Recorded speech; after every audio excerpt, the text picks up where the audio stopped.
Hi, I'm Adam. I am a game designer by profession, but also a GM.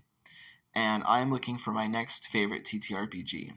I've fallen out of love with my previous TTRPGs that I've played in the past, and now I'm looking for something new that meets my criteria and is out now.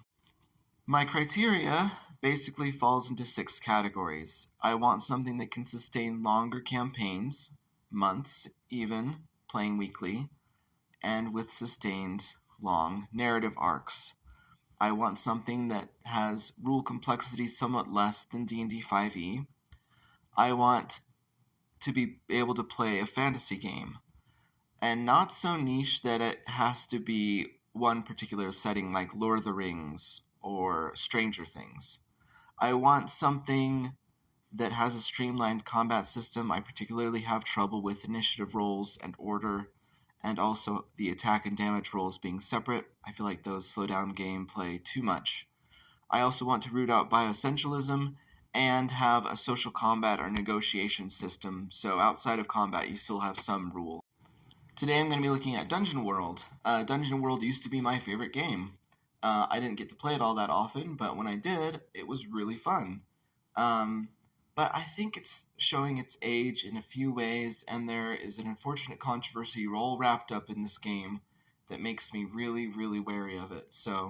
But I felt like I needed to revisit it as, someone who's looking for a game and to remember what I loved about it, and also to remember what how that might inform my choices in the future.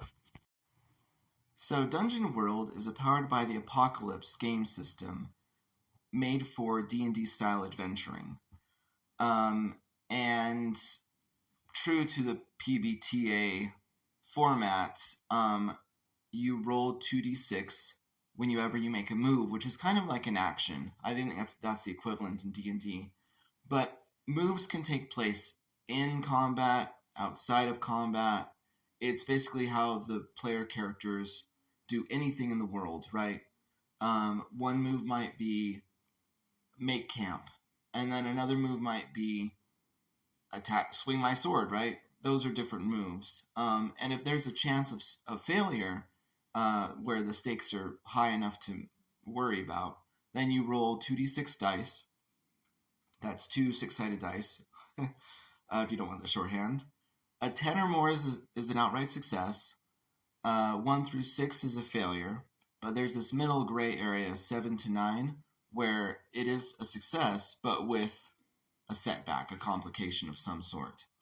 And I like that. I really, really like that. I like the idea that you can fail forward, if that makes sense, right? Something, you succeed in your aim, but something bad happens simultaneously.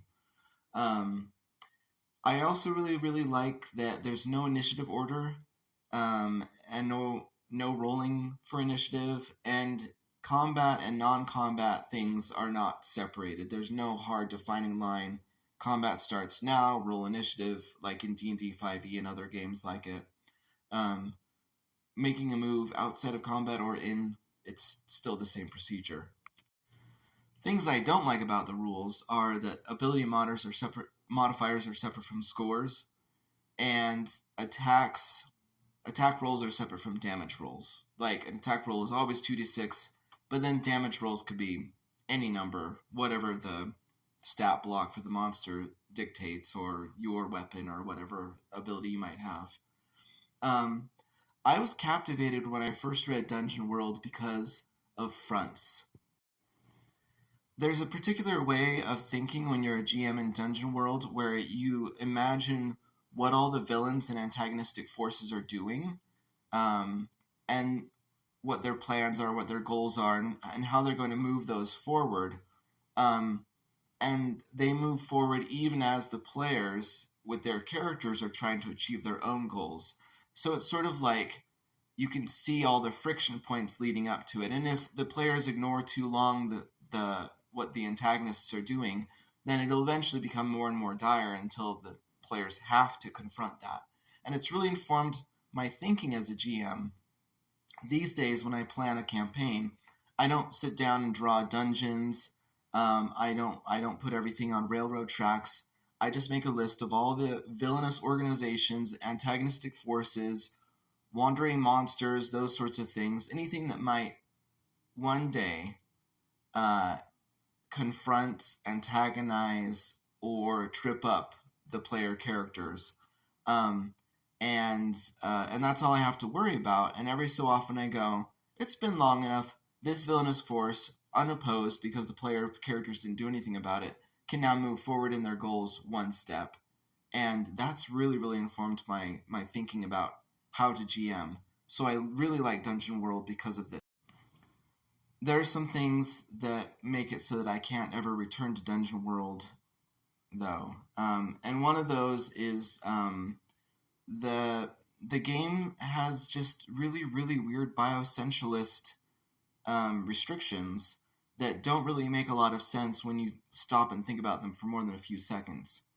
For example, bards can only be elves and humans. If you are playing a dwarf and you want to be a bard, I guess you have to go against the rules as written or play a different game. Um, Another thing is that druids can't be evil and thieves can't be good, and so on. There are all these restrictions that don't make any sense, and I don't really like that, and I'm not sure why that's in there at all. But perhaps the biggest thing is that one of the designers, Adam Coble, very publicly on one of his live streams of his home game, decided to make, I mean, just a devastating choice that impacted his players and dissolved that and tarnished his name. And if you want to look that up and get into the particulars. It's Adam Coble controversy, but content warning. There's mention of sexual assault in there, so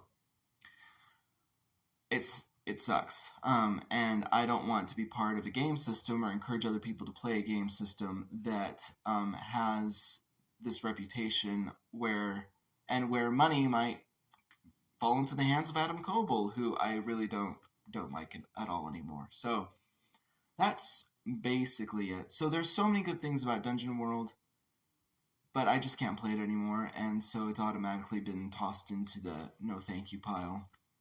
And so my quest continues to look for my next favorite TTRPG. And I think overall, I'm trying to find something that is more mechanically complex than Dungeon World. There were some weird restrictions, but mostly it's very, very free flowing.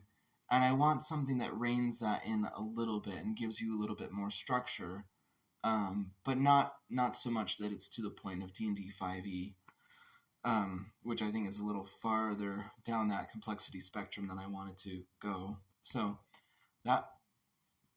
that's it for today. I will continue to look for my next favorite TTRPG.